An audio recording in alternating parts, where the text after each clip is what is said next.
Selamat pagi, Shalom. Bapak Ibu yang terkasih di dalam Kristus Yesus, kita mengucap syukur atas nafas kehidupan yang Tuhan anugerahkan, dan tentu kita telah siap melakukan berbagai tugas pekerjaan, beraktivitas di hari ini. Namun sebelum kita melakukan semuanya itu, baiklah kita datang di hadirat Tuhan, merendahkan hati, merendahkan diri untuk memohonkan kekuatannya menyertai kita di sepanjang hari ini. Saudara, mari kita berdoa. Bapa di sorga, kami mengucap syukur atas nafas kehidupan yang Tuhan anugerahkan hingga saat ini bagi kami, anak-anak-Mu.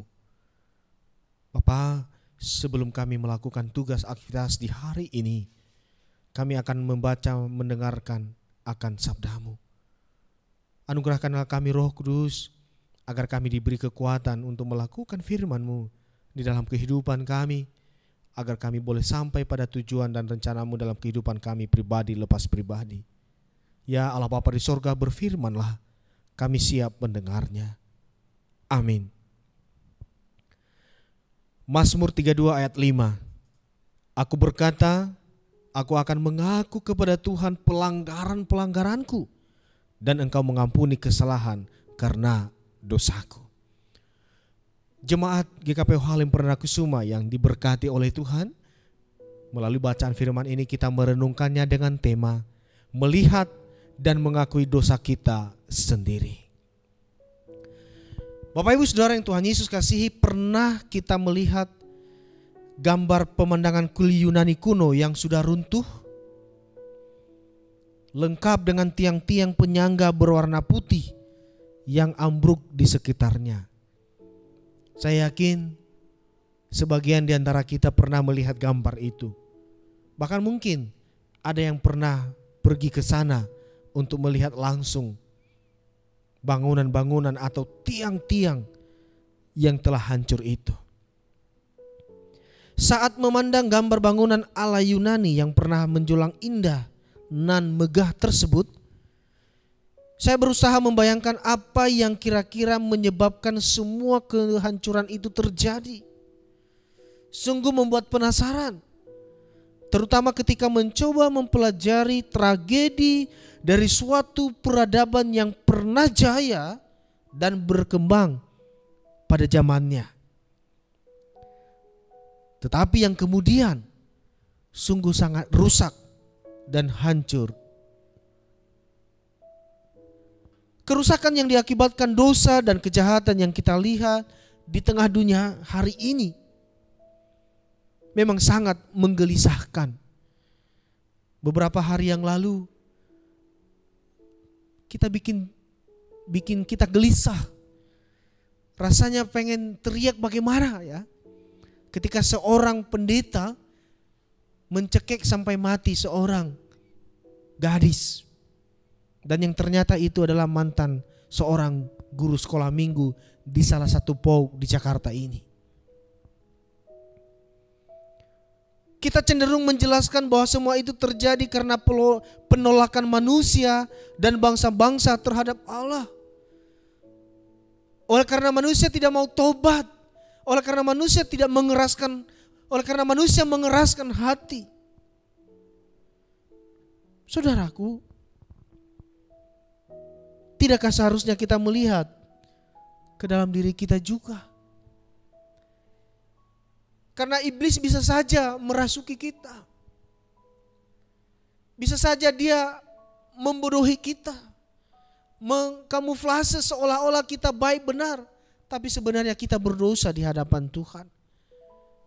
Seolah-olah kita merencanakan sesuatu yang baik dan mungkin saja itu adalah kejahatan. Bahkan sampai terjadi hal-hal yang pada akhirnya tidak diinginkan terjadi. Sama seperti yang dialami atau yang dilakukan oleh bahkan seorang pendeta, saudara. Sungguh miris hati ini. Kitab suci memperingatkan kita tentang bahaya menjadi seorang munafik. Apabila kita dalam tanda petik mendesak orang lain bertobat dari dosa-dosanya tanpa melihat kebobrokan hati kita sendiri. Mazmur 32 menantang kita untuk melihat dan mengakui dosa kita sendiri. Ketika kita mengenali dan mengakui dosa-dosa dalam diri, barulah kita dapat mengalami kebebasan dari rasa bersalah dan bersukacita dari pertobatan yang sejati. Kemudian ketika kita bersukacita karena mengetahui Allah memberikan kepada kita pengampunan yang seutuhnya, kita dapat membagikan pengharapan tersebut kepada orang lain yang juga sedang bergumul melawan dosa. Saudara, sebelum kita mengingatkan saudara-saudara kita akan dosa, perbuatan kejahatannya, baiklah terlebih dahulu kita koreksi diri dulu, memohon pengampunan Tuhan, dan sungguh saya yakin Tuhan menyediakan pengampunan bagi saya dan saudara. Setelah itu barulah kita kemudian menyaksikannya kepada saudara-saudara kita, menguatkan hatinya untuk meninggalkan dosa, lalu kemudian mengimani Yesus seutuhnya.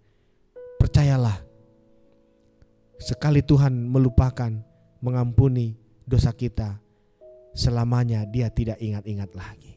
Mengakhiri renungan ini, saya mengajak kita menyanyikan ref dari lagu ini.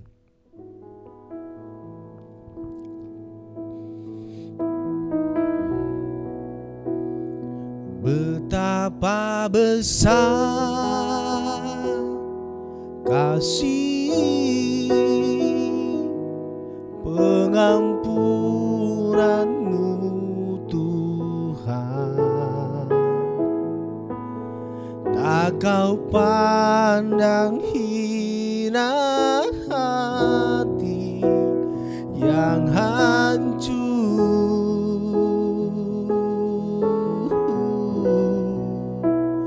Ku berterima kasih kepadamu ya Tuhan, pengampunan yang Kau beri, pulihkanku.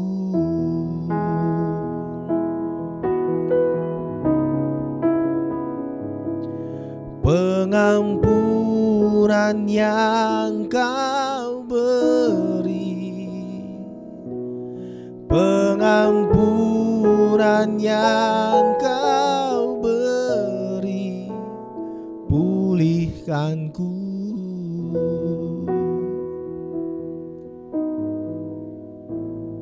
Saudara yang dikasihi oleh Tuhan, mari kita berdoa. Terima kasih Bapa di sorga, Engkau menganugerahkan pengampunan bagi kami, sehingga kami merasakan kelegaan dalam diri kami. Bapa di sorga, syukur kepadamu, dan biarlah Engkau memakai kami untuk sebagai alat di tangan-Mu, untuk dapat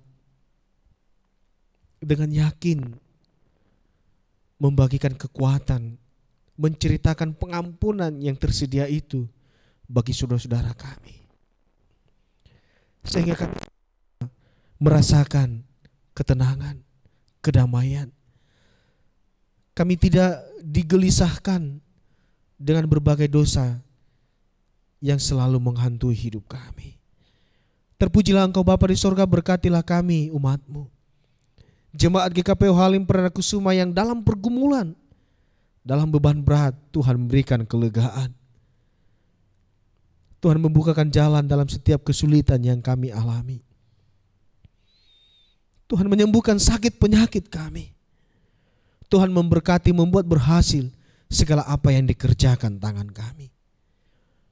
Keluarga, istri, suami, anak-anak, orang tua, dimanapun kami berada di hari ini, tangan Tuhan selalu memegang kami. Terpujilah Engkau Bapa di sorga, kebaikan dan berkat sorgawi menyertai kami senantiasa. Dalam nama Tuhan Yesus kami berdoa dan mengucap syukur. Amin.